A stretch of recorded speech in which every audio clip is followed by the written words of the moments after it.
Sahabat Liputan, selamat datang di podcast Liputan Jatim, ruang diskusi tentang isu-isu sosial, budaya, dan media. Bersama saya, Nisa Batrisya Afifa, yang akan menemani perbincangan pada kali ini. Nah, kali ini kita sudah kedatangan narasumber kita, yakni Multajamu Zikri. Hore, Hore. Kamu nggak mau nih hore.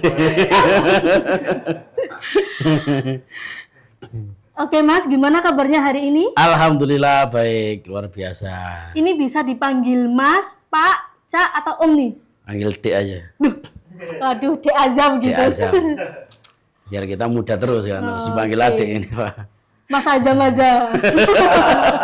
Ngenyang. Iya. Oh, lagi ngenyang iku.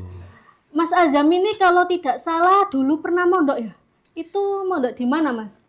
Kebetulan pernah. Oh pernah, di mana Mas? Pertama mondok di Sabilut Thoyib Oh di mana itu Mas? di Pasuruan, Oh, Kota Pasuruan, Pasuruan. ya. Yang kedua mondok di Darul Arkom di Surabaya. Surabaya. Santri Tulen nih. Santri Tulen. Santri Tulen. Nah kebetulan sesuai dengan topik kita kali ini yang sedang viral itu Mas. Apa? Terkait boikot Trans 7. Kenapa itu Trans 7 di boikot itu? Telah menampilkan video yang melecehkan atau membuat provokatif terkait santri di lingkungan Pondok Pesantren Lirboyo Kediri. Oh, Mas. gitu. Iya. Nah, sebelum ke sana, mari kita lihat cuplikan videonya. Oke. Kedua, kiai yang kaya raya tapi umat yang kasih amplop. Bukan hanya santri usia anak-anak, yang udah bapak-bapak pun ketemu kiainya masih ngesot untuk mencium tangan. Dan yang mencengangkan, ternyata yang ngesot itulah yang kasih amplop. Netizen pun curiga nih bahwa bisa jadi inilah sebabnya sebagian kiai makin kaya raya. Mobilnya mewah hingga harga miliaran. Sarungnya aja pun merek termahal yang harganya berkisar antara 400 ribuan sampai 12 jutaan rupiah gitu deh. Nah, itu tadi cuplikannya, Mas. Gitu. Jadi sebelum masuk ke sana, apa kesan yang ngenah di hati Mas Azam ketika mondok dulu? Jadi begini, jadi salah satu bentuk ketawaduan seorang santri kepada kiai ini kan, kalau dulu ada pepatah guru kencing berdiri, murid kencing berlari kan begitu. Artinya kan ada kiasan yang tidak baik ketika guru mengajarkan tidak baik. Nah, sehingga ketika ada kiasan guru mengajarkan yang terbaik, maka santri akan menjadi lebih baik. Gitu. Nah, yang dipermasalahkan di video tadi yang kita tonton bersama itu salah satunya adalah praktek bagaimana seorang santri yang jalan nunduk terhadap kiai. Sowan ya, kalau bahasa kita kan sowan ke kiai. Betul, itu kan salah satu bentuk ketawaduan kita gitu kan. Ya. Kenapa itu dipermasalahkan, bahkan disampaikan di si video tadi bahwa itu menjadi bagian dari penistaan atau praktek perbudakan kan begitu kan. Betul. Sampaikan situ. Padahal anak muda ini, arek nom-noman gitu. Kate ngelamar pacare, kate nembak pacare itu sampai nunduk-nunduk ngekekno cincin, ngekekno bunga. Kenapa itu tidak digunakan sebagai praktek tidak dikatakan sebagai praktek perbudakan? Malah dapat apresiasi katanya, wah effortnya luar biasa sampai nunduk-nunduk, sampai jongkok-jongkok. Nah, ini seorang santri yang berusaha menunjukkan sifat ketawaduan kepada gurunya, malah dianggap praktek perbudakan. Ini yang salah siapa ini kira-kira? Mindset yang mana ini? Anak muda yang merayu pacarnya sampai nunduk-nunduk, ada tali sepatu ceweknya terus kemudian terlepas, dia harus nunduk membenahin. Itu nggak ada yang mengatakan itu praktek perbudakan gitu. Nah, ini hanya ingin menghormati para guru kok. Malah kesannya kayak begitu. Berarti kan menurut saya ini ada yang tidak waras ini. Perspektifnya nggak waras. Nah, itu bisa dijelaskan nggak Mas? Tawaduk itu seperti apa sih? Jadi tawaduk itu kan bentuk keikhlasan seorang santri dalam rangka menghormati guru. Jadi kalau kita telaah lebih dalam, orang tua di dunia itu ada 3 sebenarnya. Yang pertama adalah orang tua yang melahirkan kita. Yang kedua adalah orang tua yang menikahkan kita, atau dalam tanda kutip mertua. Dan yang terakhir adalah orang tua yang mengajarkan kita. Nah, biasanya porsinya itu lebih banyak pada orang tua yang mengajarkan kita segala sesuatu keilmuan. Jadi orang tua kita ada 3. Kenapa bentuk ketawaduan atau keikhlasan seorang santri terhadap kiainya itu melebihi seorang murid terhadap guru pada lingkup sekolahan, karena intensitas ketemunya seorang kiai dengan santri itu kan hampir tiap hari dan 24 jam. 24 jam. Karena tinggal bersama di tempat yang sama, melakukan kegiatan yang sama. Akhirnya berbicara kedekatan, berbicara ketawaduan, itu pasti porsinya lebih daripada seorang murid terhadap guru yang, mohon maaf, hanya ketemu mulai dari pagi hingga jam 1 atau mungkin jam 3 lah maksimal. Kan begitu. Tapi kalau tinggal bersama, sholat berjamaah bersama, melakukan rutinitas bersama, bersolawat bersama, tahlil bersama, ngaji bersama, ketemunya bukan hanya pada waktu jam-jam pelajaran saja. Sehingga kedekatan dan juga pola asuh itu pasti sangat mempengaruhi. Jadi kita harus jalan nunduk bersalaman. Itu tidak pernah kiai itu nyuruh, kamu kalau salaman sama saya harus nunduk, nggak ada itu. Nggak pernah, kiai nggak ada di pesantren tuh. Saya di pesantren kurang lebih 9 tahun, tidak pernah ada guru atau kiai saya yang ngomong, kamu kalau mau salaman sama saya harus jongkok mulai dari sana ke sini, terus kemudian harus bawa amplop gitu kan, nggak ada. Jadi nunduk, terus kemudian kita itu bukan jalan ngesot itu ya sebenarnya. Tadi kan dikatakan kan ngesot. Kan? Kok suster ngesot aja, nemen nih kayaknya itu. Suster ngesot itu padahal kan kita jalan dengan menggunakan ini apa, dengkul. Iya, pakai dengkul. Pakai dengkul, bukan ngesot. Jadi yang mengatakan bahwa itu ngesot, utaknya di dengkul lah kira-kira. Jadi itu memang kemauan sendiri. Kemauan sendiri, inisiatif sendiri dan menjadi bagian dari bentuk kita menghormati guru, menghormati kiai. Tidak ada aturan yang tertulis misalnya seorang santri kalau mau salaman ke kiai harus jalan nunduk, harus bawa amplop, itu nggak ada aturan begitu. Soal kemudian kita salaman ke kiai, kalau bahasa Maduranya itu acabis gitu kan, sowan. Itu kan ya dalam rangka kita apa ya, sedekah gitu kan. Dan tidak ada aturannya kalau harus salaman harus bawa amplop, harus itu nggak ada itu. Dan tidak pernah tertulis dan kiai tidak pernah meminta itu gitu. Nggak ada ya Mas ya? Nggak ada. Berarti adab itu lebih tinggi daripada ilmu itu pastinya sendiri. Begitu. Makanya kalau ulama-ulama terdahulu, ulama-ulama sufi itu kalau belajar adab itu bisa 20 sampai 30 tahun. 20 sampai 30 tahun. Itu belajar adab. Kalau belajar keilmuan walau ya 5, 10 atau maksimal di 15 tahun. Di 15 tahun. Ya. Kalau belajar keilmuan, itulah bedanya orang yang berilmu dan orang yang beradab. Karena orang yang berilmu belum tentu adabnya itu bagus. Tapi kalau orang yang adabnya bagus, insya Allah ilmunya akan ngikut itu. Begitu kira-kira nih. Berarti itu penjelasannya terkait framing yang ditayangkan oleh framingnya tidak benar. Tidak itu benar, ya? tendensius. Yang merendahkan itu. Sangat merendahkan. Itu bukan hanya melukai keluarga Lirboyo, tapi melukai saya secara pribadi sebagai santri yang dibesarkan dari kalangan pesantren, itu sangat mencederai. Itu penghinaan itu penistaan itu bagi kita. Karena dunia santri itu tidak pernah ada paksaan dan aturan yang sangat tertulis, tapi lebih mengedepankan adab dalam berperilaku. Bagaimana akhlak itu dibentuk, seperti halnya Rasulullah terus ketika melakukan dakwah yang pertama dilakukan adalah memperbaiki akhlak. Nah, jadi di pesantren itu soal adab dari santri, akhlak dari santri itu menjadi bagian yang utama. Bagaimana kita berperilaku, jangankan kepada kiai, kepada sesama santri pun, kalau yang lebih senior kita sudah hormat gitu loh. Apalagi kepada guru, terlebih pada pengasuh ataupun kiai.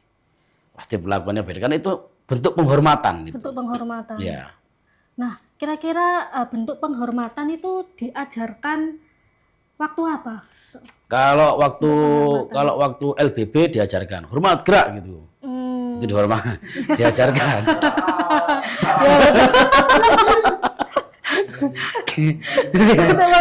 Penghormatan itu diajarkan. Apalagi kalau saya pas waktu mengikuti pelatihan Panji Bangsa diajarkan itu. Ya. Penghormatan. Ada kok tiba-tiba santri punya inisiatif hormat gitu loh. Kalau penghormatan terhadap guru, terhadap kiai itu tidak diajarkan secara detail, prakteknya enggak. Enggak ada. Tapi berdasarkan tuntutan, tuntunan, terus kemudian keilmuan dan pembelajaran dari kitab-kitab yang diajarkan di pesantren. Jadi kalau kita itu paling awam biasanya ada yang namanya kitab Ta'lim Muta'alim. Itu kan adab seorang santri terhadap guru. Kalau kemudian santri itu bisa mempraktekkan, berarti kan secara nggak langsung ilmunya masuk. Itu bahasa awam ya kan gitu kan. Tapi bahasa pesantrennya ilmunya manfaat. Manfaat berkah. Nah, kan berkah kan begitu. Ya, betul. Jadi tidak ada itu pembelajaran masuk sekolah nanti kalau kamu salaman ke kiai harus nunduk. Ayo praktek satu persatu, nggak ada. Nggak ada. Kalau penghormatan di LBB memang ada prakteknya. Ada prakteknya. Ada prakteknya itu. Oh, berarti ilmu yang diajarkan itu benar-benar masuk. Benar-benar ke masuk santrinya, ke santri. Dan itu yang dianggap berkah. Dianggap berkah dan bermanfaat. Oh, karena ilmu yang bermanfaat itu kan ilmu yang bisa dipraktekkan. praktekkan. Betul. Kan begitu kan? Iya. Bukan anak itu diajari praktek terus kemudian bisa prakteknya. Bisa prakteknya gitu. Ya, kalaupun diajari kalau mereka nggak punya adab, nggak punya tata krama, nggak punya akhlak ya tetap aja nggak bisa. Ya, betul. Kan begitu. Teorinya dia bisa. Bisa. Ilmunya bisa. Tapi kalau dia adabnya tidak punya, nggak akan juga menjalankan hal yang seperti itu. Gitu. Nah, cara wong itu ilmunya gak manfaat lah jadi wong-wong. Nah, ada lagi Mas, di video itu menampilkan santri memberi amplop ke kiainya. Ya. Itu menurut Mas Anjem gimana? Karena kan di video menampilkan kiai bisa beli mobil mewah, sarung mewah, itu gimana menurut Mas Begini, Anjem? saya ini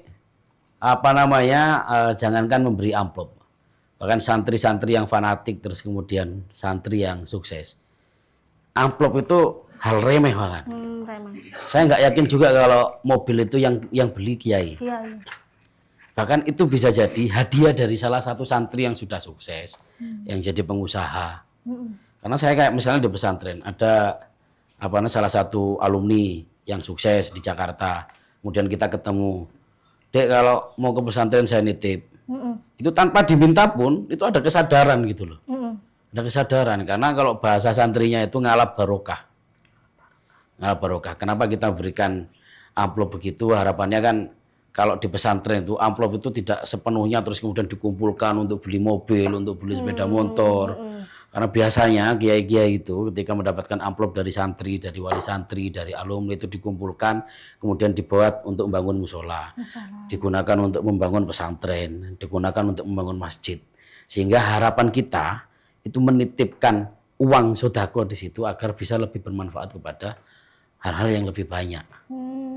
Iya, tadi Kan kan begitu. disebutkan ngalap barokah biar sahabat liputan tahu apa itu Ngalap barokah. Ngalap ya. barokah iki apa ya bahasa Indonesia ya? Ngalap barokah. Karena itu susah dijelaskan kecuali sesama kalangan santri. Iya, betul. Ya kalau sesama kalangan santri pastinya tahu lah. Kalau itu kan berharap barokah, berharap berkah kalau kira-kira bahasa Indonesianya.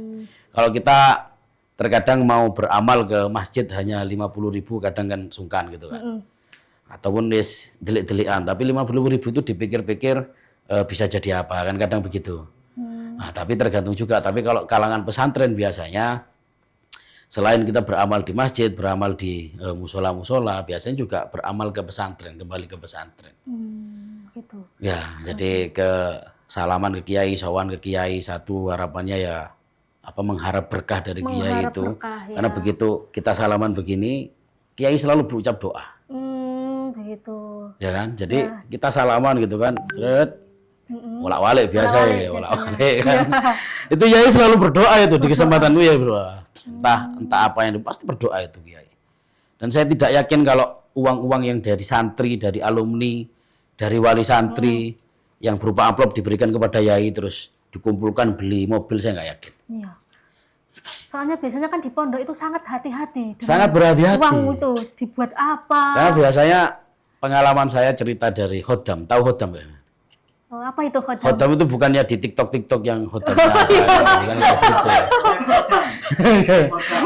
Cek khodam di Kalau Gen Z kan biasanya kan nggak tahunya kan Khodam cek Khodam gitu kan.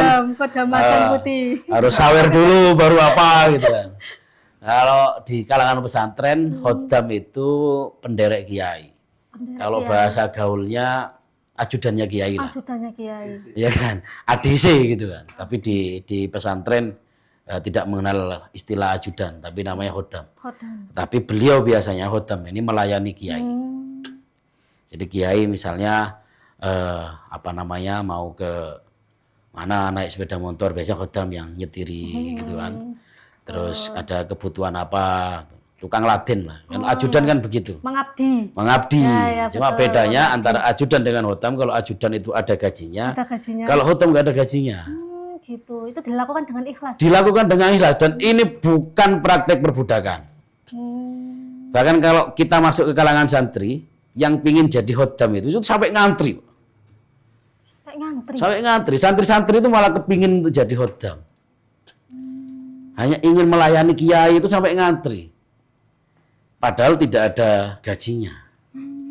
Ini kan logikanya sudah logika terbalik dengan masyarakat yang mungkin mohon maaf ya belum mengenal dunia pesantren. Kan begitu kan. Iya, betul. Bahkan di beberapa pesantren itu ada yang sudah sampai tua, mohon maaf. Ini kuliahnya sekolahnya sudah lulus. Terus kemudian sudah pesantren sudah selesai semua gitu kan. Beliau masih belum pulang. Masih mengabdi dulu. Jadi khodam, ngeladeni kiai, mempersiapkan segala kebutuhannya kiai. Di khodam begitu itu. Nah, khodam itu selalu bercerita. Kiai itu kalau sudah dapat amplop, dapat banyak, itu biasanya langsung berikan ke khodam begini. Jadi khodam yang ngumpulkan. Jadi belum ada cerita, saya semenjak jadi santri sampai hari ini, belum pernah mendengar cerita kiai setelah dapat salaman amplop begitu, terus langsung dihitung. Dibukai terus dihitung. Saya belum pernah. Ada ya? Dan saya yakin itu nggak ada. Nggak ada yang begitu itu. Padahal di seruan boykot itu kan juga ada yang namanya pengabdian dianggap eksploitasi gitu. Nah, ini kan susah ya kita memahami ya sudut pandang kita dengan sudut pandang orang lain yang terkadang belum paham bagaimana dunia pesantren. Sama halnya dengan pengabdian seorang mahasiswa ke masyarakat misalnya. Apakah praktek-praktek pengabdian mahasiswa terhadap masyarakat itu dianggap praktek perbudakan juga? Kan logikanya kan begitu. Sama halnya dengan praktek-praktek seorang pemuda-pemudi yang lagi berpacaran harus nurut, semuanya dikontrol, itu bukan praktek perbudakan. Kenapa itu tidak pernah diungkap? Padahal itu lebih banyak di kalangan kita daripada di pesantren. Anak pacaran, kamu sudah makan atau belum? Belum yang makan loh, nggak makan mati ya, kan begitu Pak. Tapi kan ceritanya nggak begitu. Iya. Kamu jemput aku ya sekarang ya. Kalau nggak jemput kita putus. Datang Pak cowoknya jemput. Itu kan lebih parah. Lebih parah. Ada paksaan, itu budak cinta. Tapi tidak pernah ada yang mengulas soal orang pacaran itu menjadi bagian dari praktek perbudakan. Kan begitu? Ya, bucin itu. Ini kan, ya gimana dunia ini melihat dunia pesantren kan akhirnya kan? Sesuatu hal yang sangat nyata praktek perbudakannya dengan berbagai ancaman, main tangan apa semuanya, kalau ada salahnya dipukul, tampar, praktek orang pacaran kan begitu. Habis itu balik lagi, rukun lagi, dijemput telat, marah-marah kan begitu. Itu kerjanya cewek begitu. Kamu gitu juga nggak kamu? Ya enggak. Hal-hal demikian itu, kenapa kok lebih dikatakan sama temennya ya? Iya. Ketika dipanggil sama pacarnya, kamu kesini ya, segera jemput aku, dia datang. Habis itu ketemu sama teman, habis dari mana? Ini habis ngantar cewekku. Luar biasa, effortnya luar biasa. Itu diapresiasi, padahal itu kan perbudakan itu kan. Oh, berarti untuk belum tentu dinikahi itu kan? Iya, berarti cowok itu kalau di pacarnya sendiri itu kayak raja. Iyalah kira-kira. Loyal, tapi kalau sama temennya enggak. Betul. Itu pengalaman. Enggak. Ya begitulah kira-kira. Jadi sudut pandang memang harus diluruskan. Bahwa kenapa suatu hal yang memang itu seolah-olah memang bukti nyata menjadi bagian dari praktek perbudakan, tapi dikatakan effort. Iya kan? Eksploitasi, bahkan justru yang namanya pengabdian malah dikatakan sebagai praktek perbudakan. Ini kan ada yang keliru yang harus diluruskan. Bahwa mungkin yang belum tahu dunia pesantren, saya menyarankan agar ya anaknya ditaruh di pesantren lah, biar nanti bisa dibuktikan mana yang didikan pesantren dan mana yang bukan didikan pesantren. Pasti ada perubahan dan pasti ada perbedaan. Itu bisa dibuktikan. Kalau para pemirsa liputan Jatim tidak percaya, ya segera kalau punya anaknya disekolahkan di pesantren, dipondokkan ke pesantren, 3 tahun, 6 tahun sudah lulus dari pesantren, akan terbukti perubahan akhlaknya, perubahan adabnya, cara dia beribadah, cara dia memperlakukan orang tua, pasti akan ada perbedaan. Kalau nggak percaya, buktikan itu nanti. Iya, itu kan dari judulnya aja sudah provokatif gitu loh Mas. Iya. Santri minum susu sambil jongkok, emang begitu kehidupan di pesantren? Kayak Nggak gitu kan ada. kayak provokatif gitu loh Mas. Nggak ada. Kalau saya lebih menilai pada ini ada upaya yang sistematis. Jadi kalau dilihat dari runtutan ini kan sejak ada tragedi musibah di Al-Hozini, semuanya pada teriak ngomong soal Soal pesantren. pesantren. Ya, Nyoroti soal pendidikan yang ada di pesantren. Sehingga sesuatu hal kecil yang ada di pesantren dianggap besar. Terus kemudian diplesetkan, dieksploitasi. Wah, segala macam lah, di framing sedemikian rupa agar pesantren itu jatuh, kan begitu kan. Padahal kalau kita lihat dunia pesantren ini, kalau kita berlihat pengabdian terhadap masyarakat, itu lebih dulu pesantren daripada berdirinya negara ini. Pesantren itu lebih lama. Bahkan kalau saya lebih ekstrim menyebut, santri ini punya investasi besar terhadap negeri ini. Kenapa saya katakan demikian? Ini salah satu contoh. Kemerdekaan bangsa Indonesia ini kan sebelumnya Indonesia dijajah oleh Belanda. Terus kemudian diambil alih oleh Jepang. betul. Dan pada waktu pernyataan Indonesia menyatakan kemerdekaan, itu bukan Jepang yang kemudian tunduk dan menyatakan bahwa Indonesia merdeka. Tapi karena ada kejadian lain. Pada waktu Jepang menjajah, terus kemudian sebagian besar pasukan Jepang juga membantu perang yang ada di Jerman. Waktu itu perangnya Nazi. Baru kemudian ada sekutu yang jatuhkan bom di Nagasaki dan Hiroshima. Sehingga secara nggak langsung Jepang ini memaksa pasukannya, memaksa tentaranya untuk kembali ke negaranya. Mengamankan negara. Dan pada saat itulah Indonesia merumuskan soal kemerdekaan. Kan begitu? Iya. Ini kan secara hukum penjajahan ini kan nggak sah sebenarnya untuk menyatakan diri sebagai negara yang merdeka. Karena Jepang ini ngambil Indonesia dari Belanda. Ketika Jepang pindah harusnya ini milik Belanda, kan begitu kan? Makanya setelah menyatakan kemerdekaan baru setelah beberapa tahun kemudian datanglah sekutu. Hingga lahirnya yang namanya perang 10 November. 10 November. Itu pelakunya siapa? Kan santri. Betul. Kan begitu? Ya. Bermula dari mana? Resolusi jihad. Jihad para kiai. Para kiai, para santri. Kan begitu kan? Artinya kalau kita runtut, andai kata kalau sebagian besar tokoh sejarah itu mengatakan bahwa 10 November itu bukan perang, tapi tawuran. Kalau perang itu kan orang yang sama punya senjata, terus sama-sama punya strategi kan begitu. Tapi yang terjadi di Surabaya itu kan bukan perang. Tawuran, Pak. Angger maju ae, angger dipateni, enggak karu-karuan lah begitu kan. Dan itu kaum santri.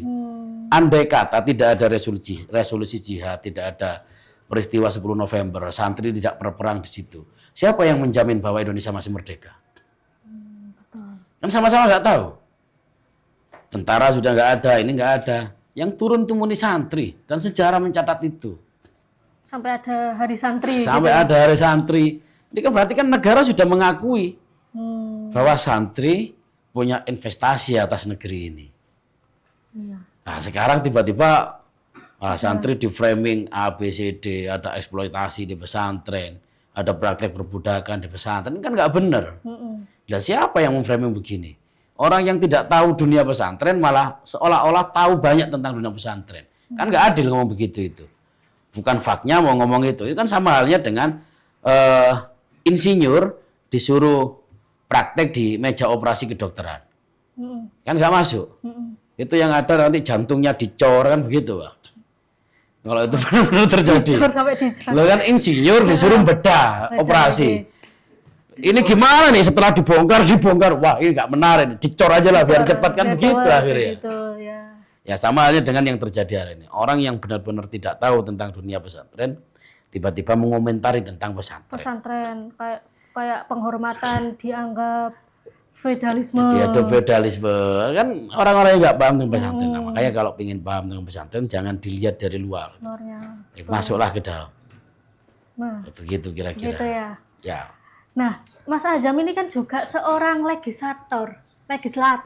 Iya toh. Gitu. Iya, DPRD, anggota DPRD Provinsi Jawa Timur. Lali aku. Oh iya, benar. Pura-pura lupa ini Mas Azam. Nah. Kayaknya iya kayaknya. Nah, itu gimana ceritanya Mas? Dari seorang santri menjadi anggota legislator gitu. Ini barokahnya Kiai ini. Barokahnya Kiai. Barokahnya Kiai. Ini soal kepercayaan aja, percaya nggak percaya. Jadi saya pernah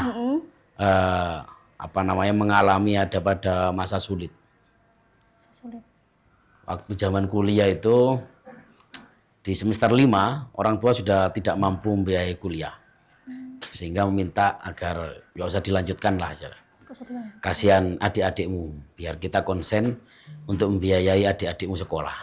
Kamu berhenti aja kan, begitulah kira-kira gambarannya. Tapi pada waktu itu saya nekat, sudahlah Bu, yang penting bantu doa saja.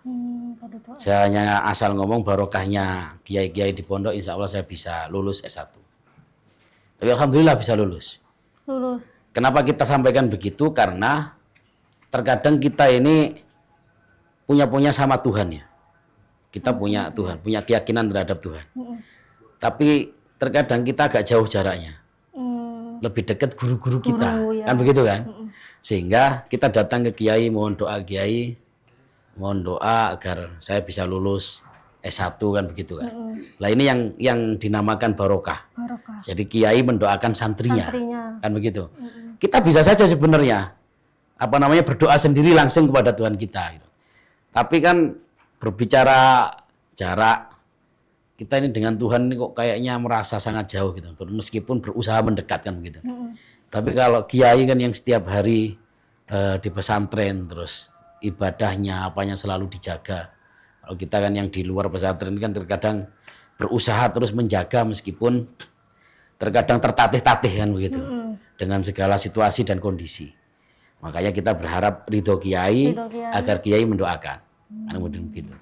Itu alhamdulillah sampai lulus. Setelah itu kita ingin masuk kuliah S2. Itu udah pamit kepada orang tua. Bu, saya ingin kuliah S2 aja. Biaya dapat dari mana? Kita nggak punya uang apa sebagainya. Sudah, yang penting ibu berdoa aja. Sampai pada waktu di penghujung pendaftaran perkuliahan, besok sudah terakhir ya pendaftaran. Saya uang 500.000 untuk daftar kuliah pada waktu itu belum ada. Sampai malam belum ada, buat S2 itu. Dan besok sudah terakhir. 500.000 itu untuk beli formulir. Beli formulir aja ya? Untuk beli formulir aja nggak punya kita. Iya. Akhirnya suatu malam waktu itu, setelah selepas sholat isya, saya hanya batin dalam hati, ya Allah, kalau guru-guru saya benar-benar dekat sama panjenengan dan punya ridho panjenengan, semestinya saya bisa kuliah S2 besok. Saya berharap ridho guru, saya berharap ridho panjenengan Gusti Allah, saya ini pingin mencari ilmu panjenengan. Saya santri, saya yakin bahwa ketika ada santri yang pingin menimba ilmu, pasti akan dipermudah jalannya. Dipermudah jalannya, oke. Sejam setelah itu langsung dijawab. Ada orang yang ngasih uang 1 juta. Oleh Badi 500 tuh. Iya. Baru kiai. Barokah kiai. Badi 500. Untung 500 berarti. Bener, Fit. Daftarnya 500, oleh duit 1 juta. Berarti artinya secara tidak langsung kita mondok di pesantren, ngalap barokah ke kiai, berharap doa kiai juga. Berharap doanya kiai, ya. Nanti juga bisa dipraktekkan ke ibunya gitu ya, ibunya. Termasuk kita pada waktu persoalan mengambil langkah apakah saya harus ke politik atau tidak, kita juga berharap ke kiai. Sowan ke kiai, mohon doa kiai. Saya bingung ini mau menentukan karir karena saya sudah lulus S2, apakah saya di politik atau saya harus mengabdi menjadi dosen tadi kampus manapun kan begitu kan. Kiai hanya bisa mendoakan yang terbaik untukmu akan menjadi jalanmu. Begitu. Kita yakin aja bahwa doa kiai itu doa yang terbaik. Habis itu kan juga minta doa ke orang tua, tentunya kan begitu. tanya sama orang tua, kata kiai gimana? Kata kiai, langkahmu yang terbaik akan menjadi jalan terbaikmu. Ya sudah, ikuti aja. Ikuti aja gitu ya. Akhirnya kita ngikuti arus lah, sampailah kita pada proses saat ini bisa menjadi anggota dewan. Jadi setiap langkah kita kan selalu diiringi oleh doa kiai, doa orang tua, kan begitu kan, selalu minta arahan kiai, minta arahan orang tua, sehingga perjalanan dari karir kita mulai dari awal sampai akhir tidak pernah lepas dari bimbingan kiai. Bahkan saya pun kalau ketemu kiai ya nunduk-nunduk, jongkok-jongkok, sandalnya kiai kita balik. Di bawah gitu ya. Iya, kiai duduk di atas, kita duduk di bawahnya. Kenapa? Kan kita menghormati. Gitu. Sama halnya dengan kita menghormati orang tua saya kan gitu kan. Saya kalau ibu saya di atas nggak mungkin kita ada di atasnya kan. Pasti kan kita ada di bawahnya atau paling tidak ada di sampingnya menemani kan begitu. Itu namanya penghormatan. Nah, sebagai anggota DPRD nih Mas ya. Kemarin kan Trans 7 itu sudah audiensi dan meminta maaf itu hanya lewat surat, lewat by chat gitu. Nah, itu gimana harusnya sebagai anggota DPRD? Kalau bagi saya, kalau negara kita ini kan negara hukum ya. Jadi kalau sesuatu hal yang baik biasanya dapat reward, maka sesuatu hal yang jelek harus ada punishment. Bagi saya permintaan maaf melalui surat ataupun video terbuka masih belum pas bagi saya. Belum pas dan apa namanya masih kurang lah. Masih kurang. Hukumannya masih kurang. Iya, betul. Ya kalau saya kan pengennya kan ya setidaknya ada dari apa namanya Trans 7 penanggung jawab atau apa, syukur-syukur dirutnya juga bisa datang ke Lirboyo dan minta maaf langsung. Minta maaf langsung ya. Situ juga ada salah satu pengasuh pesantren Miftahul Ulum Lepele Sampang yang di video itu, ya 2 pesantren itu didatangi. Minta maaf langsung di depan para kiai dan santri karena benar-benar menyakiti. Satu itu. Kalau permintaan maaf hanya lewat surat itu kan, iya kalau yang buat orangnya sendiri. Kan terkadang yang buat stafnya. Timnya, ya. Timnya. Yang nggak tahu isinya seperti apa, apakah itu ada ketulusan dalam permintaan maaf, nggak ada yang tahu.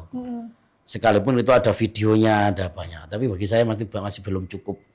Harus datang dan minta maaf langsung. Yang kedua, ya minimal programnya ya ditutup. Atau kalau perlu izin dari Trans 7 juga dicabut. Karena itu sangat menyakiti.